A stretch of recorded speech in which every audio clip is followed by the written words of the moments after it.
এই যুগে লয়াল থেকেও ঠকে যাওয়াটা খুব স্বাভাবিক ব্যাপার, কারণ আপনি 26-এ দাঁড়িয়ে 90 দশকের ভালোবাসা খুঁজছেন। তখন মানুষ সম্পর্ককে মানুষ দিয়ে মাপত, কিন্তু আজ মানুষ সম্পর্ককে সুবিধা দিয়ে মাপে। 90 দশকে তখন অপেক্ষা ছিল, ধৈর্য ছিল, কথা না বললেও সম্পর্ক ভাঙতো না। আর এখন একটু অসুবিধা হলেই মানুষ অপশন খোঁজে।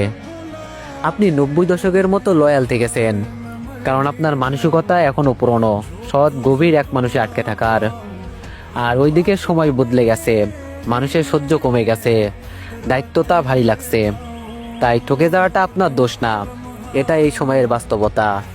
আপনার লয়াল থাকাটা দুর্বলতা না, এটা সুন্দর চরিত্র। ভুল শুধু এতটাই, ভুল সময়ে ভুল মানুষের কাছে সেই চরিত্র উজাড় করে দিয়েছেন।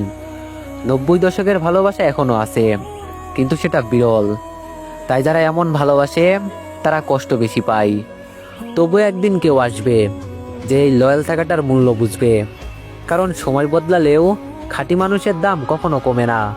সত্যি, খাঁটি মানুষের ভালোবাসার দাম কখনো কমে না।